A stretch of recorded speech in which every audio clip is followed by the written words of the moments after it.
Hello everyone, study IQ channel में आप सबका स्वागत है। UPSC mains answer writing practice के अंदर आज बहुत इंटरेस्टिंग टॉपिक लिया है। फिर से हमने जीएस 2 या 3 के अंदर ये फॉलो होगा स्पेस कॉम पॉलिसी का। मोस्ट प्रोबेबल चांसेस हैं कि इसका क्वेश्चन जीएस 3 के अंदर आ सकता है। अभी इसरो ने एक नया ड्राफ्ट तैयार करा है और ये ड्राफ्ट काफ़ी डिस्कशन में रहा है स्पेस कॉम पॉलिसी पे। नाउ क्वेश्चन बहुत सिंपल सा आ सकता है। स्पेस कॉम पॉलिसी अगर मैं आपको ऊपर के तरीके से बताऊं तो स्पेस कॉम पॉलिसी में क्या होगा कि हम हमारे जितने भी कम्युनिकेशन के सैटेलाइट्स हैं, कमर्शियल सैटेलाइट्स जो हैं, I should say commercial satellites को हम लोग रेगुलेट करेंगे। और इसमें हम मोस्ट इंपॉर्टेंट पॉइंट क्या है कि हम प्राइवेट प्लेयर्स को एंट्री देने की कोशिश कर रहे हैं। अभी तक हमारी जितनी भी सैटेलाइट्स बनती हैं, लॉन्च होती है, इंफ्रास्ट्रक्चर, उनका कंट्रोल, उनका ग्राउंड स्टेशनिंग, एवरीथिंग सब कुछ इसरो के थ्रू कंट्रोल होता है। और इसरो क्या है, डिपार्टमेंट ऑफ स्पेस के अंडर एक ऑटोनमस इंस्टीट्यूट है। तो अभी सब कुछ इसरो देखता है और इसरो पे काफ़ी बर्डन आ गया। और ये ना काफ़ी मतलब इट्स लाइक कि प्राइवेट प्लेयर्स को जगह नहीं है, पूरा का पूरा गवर्नमेंट कंट्रोल्ड है ये। तो इसमें प्राइवेट प्लेयर्स को एंट्री देने की बात करी जा रही है। जैसे कि हमारा स्पेस एक्स है इलॉन मस्क का, या फिर हमारा अमेजोन का ब्लू ओरिजिन है। Now these are USA based companies है ना। ये क्या है, प्राइवेट स्पेस कंपनीज हैं। जैसे स्पेस एक्स है, इन्होंने ये क्या कर रहे हैं, you know that Elon Musk का this is like complete theory available कि क्या हो रहा है। Similarly Blue Origin also. तो these are like private players into the space sector. India में वैसा नहीं है। इंडिया में आपको कभी नहीं सुनने को मिला होगा कि कोई एक प्राइवेट कंपनी है जो इस तरीके से सैटेलाइट बना रही है या फिर हेल्प कर रही है। लेकिन स्पेस कॉम पॉलिसी के थ्रू क्या होगा कि यहाँ पे हम प्राइवेट प्लेयर्स की एंट्री को रेगुलेट कर रहे हैं, हम उनको अलाउ कर रहे हैं, अलाउ भी कर रहे हैं और रेगुलेट भी कर रहे हैं, हम इनकी हेल्प ले रहे हैं। तो इसके क्या प्रोज हैं, कौन से हैं, इसके साथ ही स्पेस कॉम पॉलिसी क्या है, क्या बेनिफिट हो सकते हैं, क्या चैलेंजेस हो सकते हैं, इसी तरह का क्वेश्चन बन सकता है। तो हम आज उसी को डिस्कस करेंगे। मेरा नाम संतोष चौधरी है, मैं CSE 2018 की सिलेक्टेड ऑफिसर हूँ। अब जब आप ये क्वेश्चन अटेम्प्ट कर लेंगे and you will write answer on your own paper with your own thoughts and concept. इसके अलावा ही अगर आपको यूपीएससी से जुड़ा हुआ कोई क्वेश्चन है तो आप मुझे इंस्टाग्राम पे जुड़ सकते हैं little_simple_बुद्धा पे। क्वेश्चन देखते हैं आज का। Discuss the features of newly drafted space com policy 2020। Discuss करना है। डिस्कस द फीचर्स का मतलब क्या है कि क्या क्या फीचर्स है इसके, कौन कौन से फीचर्स हैं, विच फीचर्स आर अवेलेबल, क्या है ये, व्हाट इट इज़। ठीक है, ये डिस्कस करना है। What would be the role of private players in India space sector. बहुत इंपॉर्टेंट क्वेश्चन है, this is very very important question कि इंडिया के स्पेस सेक्टर में प्राइवेट प्लेयर्स का क्या रोल होगा। Also mention the challenges it hold, क्या क्या चैलेंजेस इसमें है। पूरा देखो, आपको स्पेस कॉम पॉलिसी पे क्वेश्चन आएगा ना तो वो यही आ सकता है कि पहला तो है कि स्पेस कॉम पॉलिसी है क्या, ठीक है, इसके सेलिएंट फीचर्स क्या क्या हैं, मतलब इसमें क्या क्या प्रोविजंस रखे गए हैं। इसके बाद में आ सकता है कि प्राइवेट प्लेयर्स का क्या रोल है। तो प्राइवेट प्लेयर्स के रोल को ना हम यहाँ पे क्रिटिकली एनालाइज करने को भी बोल सकते हैं कि आप क्रिटिकली एनालाइज करिए। क्रिटिकली एनालाइज में क्या होगा कि आपको प्राइवेट प्लेयर्स से क्या फ़ायदा होगा हमको वो भी देखना है और हमको क्या नुकसान होगा वो भी देखना है। दोनों चीज़ें हमको यहाँ पे डिस्कस करनी पड़ेगी इस क्वेश्चन के अंदर। क्योंकि मैंने क्रिटिकली एनालाइज का क्वेश्चन नहीं रखा है तो हम क्रिटिकली एनालाइज नहीं करेंगे। लेकिन मैं जब हम role of private players discuss करेंगे तब हम ये भी देखेंगे चैलेंजेस के अंदर हमारे वो पॉइंट्स आ जाएंगे कि क्या क्या नुकसान हो सकते हैं अगर हम प्राइवेट प्लेयर को हमारी स्पेस सेक्टर में एंट्री करवाते हैं। तो इस तरह का क्वेश्चन बन सकता है। अभी के करंट सिनेरियो को देखते हुए ये क्वेश्चन काफ़ी इंपॉर्टेंट बनता है, इसलिए इस पूरे लेक्चर को ध्यान से सुनना। कंटेंट देखते हैं सबसे पहले। अच्छा, उससे पहले फ्रेमवर्क कैसे बनाओगे आप क्वेश्चन का। सबसे पहले इंट्रोडक्शन में आप क्या लिखोगे। इंट्रोडक्शन के अंदर आप इंट्रोडक्शन दोगे कि आपको करंट अफेयर में ये न्यूज़ कहाँ से सुनने को मिली है, या फिर जैसे कि इसरो ने नई न्यूली ड्राफ्टेड पॉलिसी है, ये न्यूली ड्राफ्टेड पॉलिसी है उनकी। तो उसके बाद में सीधा लिखा है कि क्या क्या फीचर्स हैं। तो आप लिख दोगे some salient features of the space com policy. तो क्या क्या फीचर्स हैं हम यहाँ पे सीधा डिस्कस कर देंगे। देन द क्वेश्चन कम्स कि इसमें प्राइवेट प्लेयर्स का क्या रोल है। तो हम यहाँ पे लिखेंगे रोल ऑफ प्राइवेट प्लेयर्स। देखो जो भी क्वेश्चन के अंदर पार्ट या सब पार्ट्स हैं उसको स्पेसिफिकली आपको दिखाना है एग्जामिनर को कि आपने उसको आंसर करा है। तो हम यहाँ पे लिखेंगे रोल। तो आप इसमें डिफरेंट रोल लिख सकते हो, जैसे इनका टेक्नोलॉजिकल रोल हो सकता है कि टेक्नोलॉजी में इनका क्या रोल है, इनका इकोनॉमिक रोल हो सकता है कि इकोनॉमी में क्या रोल हो सकता है, पॉलिसी मेकिंग में हो सकता है, एडमिनिस्ट्रेशन के अंदर हो सकता है, ग्राउंड कंट्रोल में हो सकता है। ठीक है, ये सब चीज़ें डिफरेंट रोल डिफरेंट सेग्रीगेशन कर सकते हो आप कि क्या क्या फील्ड्स के अंदर प्राइवेट प्लेयर का रोल हो सकता है। जैसे कि मैन्युफैक्चरिंग के अंदर हो सकता है, आप लिख सकते हो मैन्युफैक्चरिंग के अंदर, सैटेलाइट मैन्युफैक्चरिंग, सैटेलाइट्स बनाने में, तो इन सब के अंदर हम लोग लिख सकते हैं। And third part of the question क्या है हमारा, चैलेंजेस। तो हम लिखेंगे चैलेंजेस इट पजेस। ठीक है, चैलेंजेस लिख के क्या क्या चैलेंजेस हैं इसमें, टेक्नोलॉजिकल, एडमिनिस्ट्रेटिव, पॉलिटिकल, इकोनॉमिकल, जितने भी चैलेंजेस हैं, सिक्योरिटी के, नॉन सिक्योरिटी के, सारे चैलेंजेस हम यहाँ पे मेंशन कर देंगे और एट दी एंड एक कंक्लूजन लिख देंगे। ये हमारा पूरा फ्रेमवर्क रहेगा इस क्वेश्चन का। बहुत ही सिंपल, काफ़ी इंटरेस्टिंग क्वेश्चन है। Again I am emphasizing it कि मुझे बहुत स्ट्रांगली लगता है कि ये वाला क्वेश्चन इस साल आ सकता है। कंटेंट देखते हैं। यूनियन गवर्नमेंट ने स्पेस सेक्टर में रिफॉर्म्स को परमिट करा है ताकि प्राइवेट प्लेयर्स के पार्टिसिपेशन को अलाउ करा जा सके। तो इसमें इसरो ने, इंडियन स्पेस ऑर्गेनाइजेशन ने एक नया ड्राफ्ट दिया है, which is that draft is known as space com policy 2020। So ये पॉलिसी क्या करेगी, ये commercial, com is for commercial, space का कमर्शियलाइज्ड यूज़ करने के लिए। इसमें क्या होगा कि कमर्शियल यूज़ के जितने भी सैटेलाइट्स हैं उनको, हम लोग सैटेलाइट जो लॉन्च करते हैं, फिर हम कंपनी कमर्शियल, आप दिस थिंग यू नो कि डिफरेंट टाइप के सैटेलाइट्स होते हैं, लॉन्च व्हीकल होते हैं, PSLVs, GSLVs। अभी रिसेंटली इसरो ने एक नया सैटेलाइट लॉन्च करा है आज ही के दिन इनफैक्ट। तो आज क्या नाम है उसका, just mention me in comment section also. ये करंट अफेयर की न्यूज़ है और ये बेसिक है कि आपको पता होना चाहिए। तो कमर्शियल यूज़ के जितने भी सैटेलाइट्स हैं वो ऑर्बिटल स्लॉट कैसे हैं, देखो यहाँ से अर्थ है, उसके बाद से जब यहाँ से हम सैटेलाइट लॉन्च करते हैं तो हमारी डिफरेंट अर्थ होती है, low earth orbit, middle earth orbit, high earth orbit. तो इन अर्थ ऑर्बिट्स के इन ऑर्बिट्स के अंदर ये जो सैटेलाइट जाता है वो एक पर्टिकुलर स्पेस पे जाता है, उसका स्लॉट बनता है, तो वो ऑर्बिटल स्लॉट। इसके साथ ही वो सैटेलाइट जब ऊपर लॉन्च होके यहाँ पे पहुँच जाएगा तो उसके बाद इसको ग्राउंड से, अर्थ में यहाँ से कनेक्टिविटी रहती है, वो ग्राउंड स्टेशंस के थ्रू रहती है। तो ग्राउंड स्टेशंस की कम्युनिकेशन या कनेक्टिविटी के लिए जो नीड है, इन सबको रेगुलेट करा जाएगा। क्या रेगुलेशन होगा कि सैटेलाइट्स का कमर्शियल यूज़ कैसे होगा, ऑर्बिटल स्लॉट्स कैसे डिस्ट्रीब्यूट करे जाएंगे, और ग्राउंड स्टेशंस फॉर कम्युनिकेशन को किस तरीके से रेगुलेट करा जाएगा, ये सब पॉलिसी में बताया है।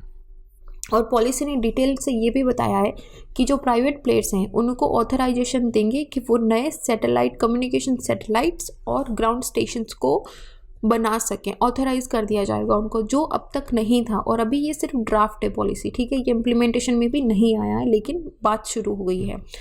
तो प्राइवेट प्लेयर को जब कम्युनिकेशन सेक्टर के अंदर एंट्री मिल जाएगी तो मतलब देखो ये अच्छी चीज़ है कि बोलते ना कि एक से भले दो लोग, तो एक से भले दो लोग की तरह अच्छा होगा कि इंडिया ना अभी जितनी डिमांड बन रही है, मतलब देखो आप मोबाइल कम्युनिकेशन देख लो, आप टीवी कम्युनिकेशन देख लो, आप ब्रॉड किसी भी तरह का कम्युनिकेशन देख लो, सैटेलाइट का मेन रोल प्ले होता है।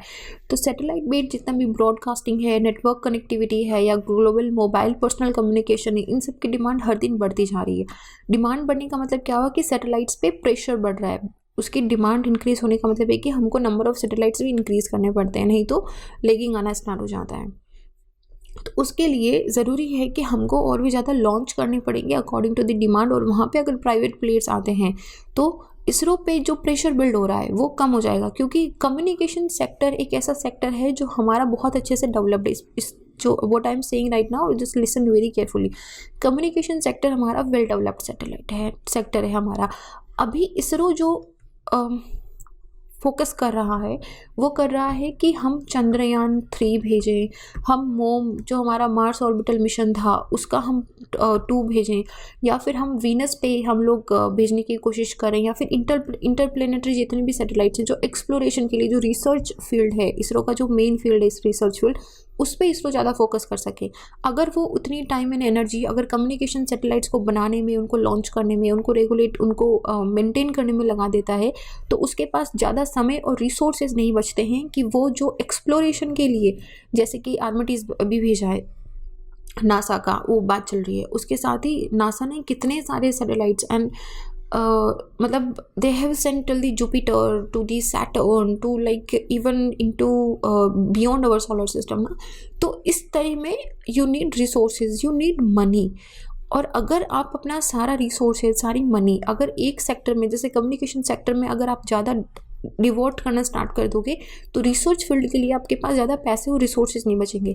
तो यहाँ पे प्राइवेट प्लेट की एंट्री से क्या होगा कि प्राइवेट प्लेट्स को हम कम्युनिकेशन सेक्टर के अंदर लाने से हमारे रिसोर्सेज, इसरो के रिसोर्सेज थोड़े फ्री हो जाएंगे। वो फ्री रिसोर्सेज जो है वो फाइनली अपना टाइम डिवोट कर सकते हैं रिसर्च एक्टिविटीज़ की तरफ। तो ये एक बहुत बड़ा एडवांटेज रहेगा।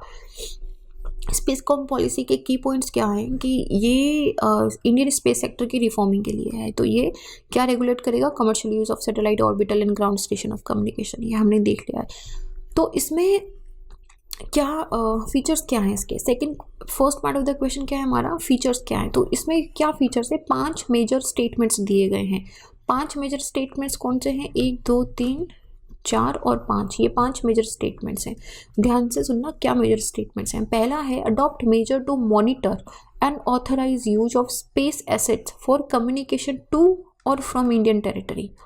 ठीक है, to and from Indian territory. Indian territory के अंदर आपको पता ही है, अपने पॉलिटी में पढ़ा है लक्ष्मीकांत में, इंडियन टेरिटरी के अंदर कौन कौन से एरियाज आते हैं। तो इसमें क्या होगा कि हम मॉनिटर और ऑथराइज करेंगे स्पेस एसेट्स को। स्पेस एसेट्स कितने हो गए हमारे? ऐसा कोई भी एसेट जो स्पेस कम्युनिकेशन के लिए या फिर स्पेस में लॉन्च के लिए यूज़ आता है, ग्राउंड स्टेशन से लेके आपका लॉन्चिंग स्टेशन से लेके आपका जो स्पेस स्टेशन है वहाँ से लेके आपका सैटेलाइट, सब कुछ स्पेस एसेट्स के अंदर आता है। तो उनको मॉनिटर और ऑथराइज करेगा। सेकंड क्या है, जो स्पेस एसेट्स ऑलरेडी हैं उनको प्रोटेक्शन दिया जाएगा और ऐसे मेजर्स अडॉप्ट करे जाएंगे कि और भी ज़्यादा स्पेस एसेट्स जो है वो एडमिनिस्ट्रेटिव कंट्रोल के अंदर आ जाए ताकि उनकी यूटिलिटी बेस्ट हो सके, communication for the national needs, मतलब मैक्सिमम यूटिलाइजेशन उनका हो सके। थर्ड क्या है कि हम लोग participation of commercial Indian industries, ये है प्राइवेट प्लेट के लिए कि हम प्राइवेट प्लेट्स की इंक्रीज्ड पार्टिसिपेशन पे बात करेंगे, प्रमोट करेंगे उसे, ताकि with in the country and outside the country जो कम्युनिकेशन बेस्ड हमारा परफॉर्मेंस है वो भी अच्छा हो सके। फोर्थ क्या है, concentrate on realisation of the space based communication system, ताकि जो रिक्वायरमेंट्स हैं, देखो कम्युनिकेशन सैटेलाइट जो होते हैं उनके 2 तरह के होते हैं, एक सिविलियन होता है, एक मिलिट्री होता है। तो जो मिलिट्री होता है उसका सिविलियंस यूज़ नहीं कर सकते हैं। और जनरली क्योंकि कमर्शियल इंडस्ट्रियल सिस्टम नहीं, जो नेशनल सिक्योरिटी कंसर्न या किसी इकोनॉमिक फैक्टर को लेते हुए बहुत बार उसको रिस्ट्रिक्ट कर दिया जाता है, तो वो इतना इफेक्टिवली नहीं यूज़ होता है। तो हम ऐसे इस चीज़ पे कंसंट्रेट करेंगे, इस चीज़ के रियलाइजेशन पे कंसंट्रेट करेंगे कि स्पेस बेस्ड कम्युनिकेशन सिस्टम जो है उसकी जितनी भी रिक्वायरमेंट है उसको एड्रेस करा जा सके।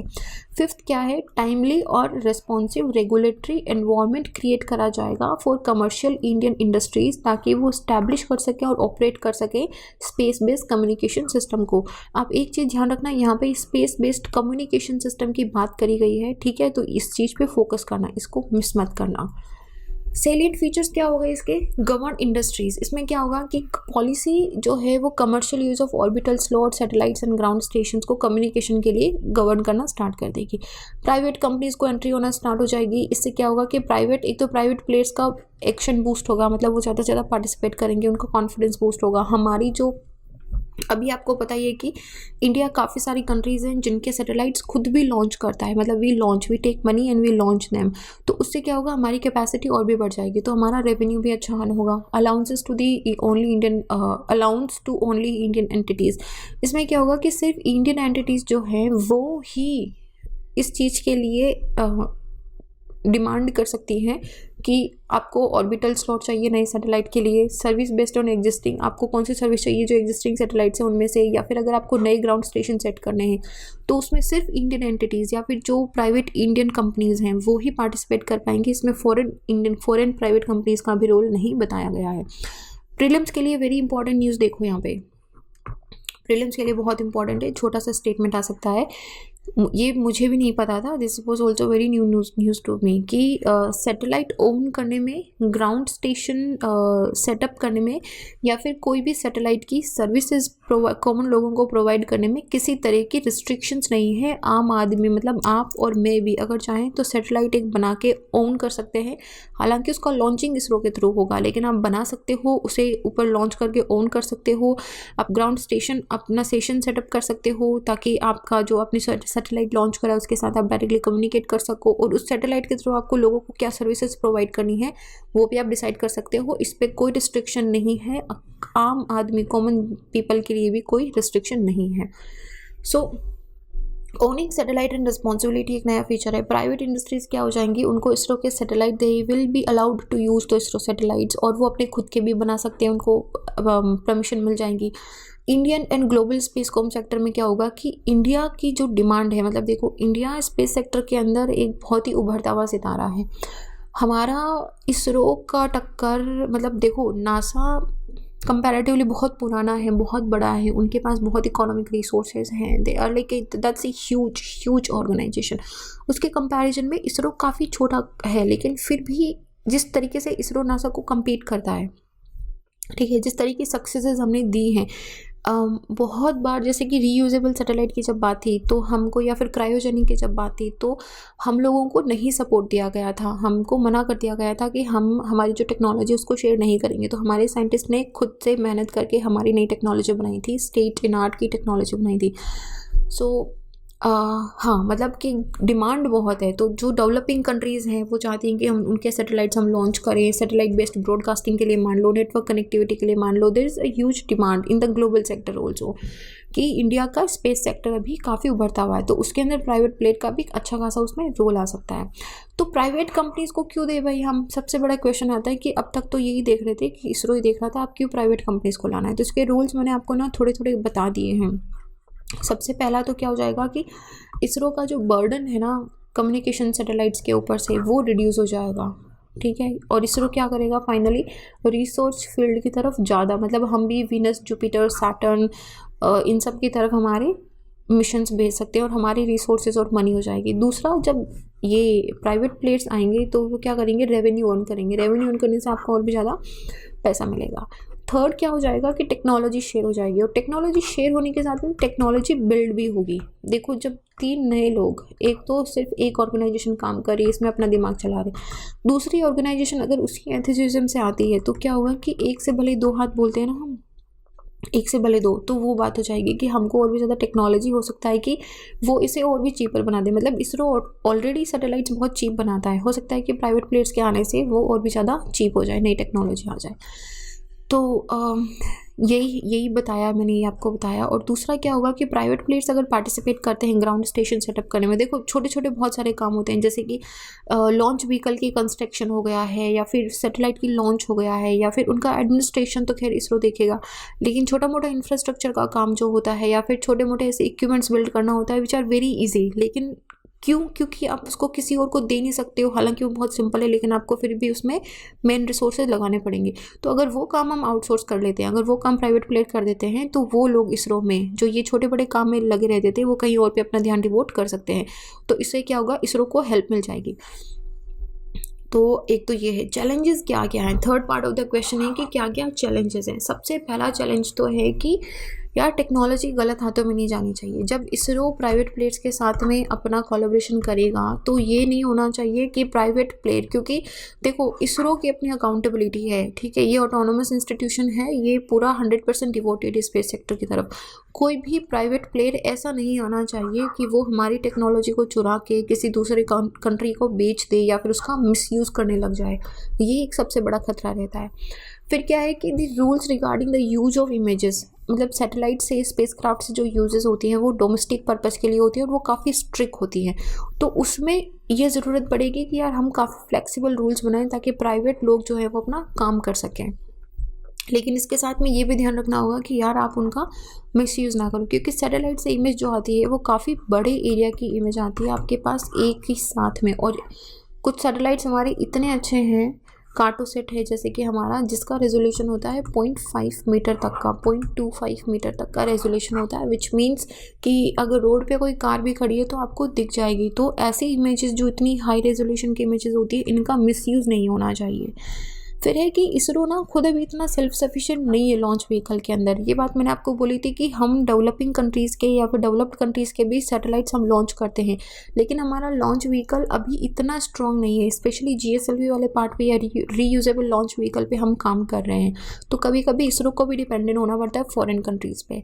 और कोरोना वायरस की वजह से आपने देखा होगा, अगर आप इसरो का पेज फॉलो करते हो इंस्टाग्राम पे या फिर आप ट्विटर पे कहीं पे भी अगर आप सोशल मीडिया पे देखते हो, तो आपने देखा होगा कि इसरो के ज़्यादातर जो प्रोग्राम्स हैं वो ऑनलाइन हो रहे हैं। मतलब they are just keeping themself busy working on different things. तो इस वजह से भी काफ़ी डिले हो गया है, स्पेशली लॉन्च चंद्रयान 3 का लॉन्च काफ़ी डिले हो गया है इस पेंडेमिक की वजह से। वे फॉरवर्ड में क्या बताएंगे यार हम कि देखो, preventing the miss use of technology, सबसे बड़ा चीज़ यही है कि preventing the miss use of technology. Private players को आप लेके तो आ जाओगे, लेकिन आपको स्ट्रिक्ट रूल्स एंड रेगुलेशंस बनाने पड़ेंगे, लॉ बनाने पड़ेंगे कि वो जो टेक्नोलॉजी इसरो ने शेयर करी है उसको किसी और के साथ शेयर नहीं करेंगे, मिस यूज़ नहीं करेंगे। Encouraging the young talent also. ISRO हर साल साइंटिस्ट की एग्ज़ाम लेता है, काफ़ी कम लोग इसमें जा पाते हैं और बहुत सारे लोगों का ये सपना होता है कि they work in the field of science, they work in the field of space. It's very exciting field. Even I have also worked in the sister organization of ISRO PRL. I worked as a planetary exploration on the images of moons and Mars. So that's a different thing. So young talent क्या होगा कि मतलब it's a very thrilling option, career option I must say. So काफ़ी सारी opportunities खुल जाएगी youngsters के लिए स्पेस सेक्टर के अंदर। फिर कंक्लूजन में हम क्या लिखेंगे कि प्राइवेट प्लेयर्स जो है ना, they are not only going to serve the country but they are also going to have a big share from the international market also. दोनों नेशनल एंड इंटरनेशनल दोनों यहाँ पे हमारे लिए एवेन्यूज़ रहेंगे। और इसके साथ ही ये बहुत ज़रूरी है कि जितने भी स्टेक होल्डर्स हैं to take India as a technical powerhouse, not adjust like कि मतलब नेशनली तो हम है ही technical powerhouse, international global level पे भी टेक्निकल पावर हाउस इंडिया को प्रूव करना है और हमें को लीड करना है ग्लोबल कम्युनिटी को इन द टेक्नोलॉजिकल एरा। तो ये हमारा कंक्लूजन हो जाएगा। इसमें बहुत सिंपल एंड इंटरेस्टिंग सा क्वेश्चन है and I really strongly feel कि ये क्वेश्चन आ सकता है इस बार, इसको अच्छे से कर लेना। फीचर्स देख लिए हमने, क्या क्या फीचर्स थे, प्राइवेट प्लेयर का रोल देख लिया हमने, क्या क्या चैलेंजेस है हमने डिस्कस कर लिए हैं। सो अभी आपको सब कुछ पता चल गया है। आई अज्यूम कि आप सब लोग आंसर लिखेंगे and once you write the answer you send it to me on my Instagram little_simple_buddha। इसके साथ ही इस क्वेश्चन का जो PDF है वो आपको मेरे इंस्टाग्राम में बायो पे मैंने एक गूगल ड्राइव का लिंक दिया है, उस लिंक से आपको इस क्वेश्चन का PDF डाउनलोड हो जाएगा। So that was it and I asked you one question also. ISRO ने आज एक नया लॉन्च करा है, कौन सा लॉन्च करा है, right me in the comment section. And that is it for today. I'll see you guys in the next question. Till then, be happy. Jai Hind.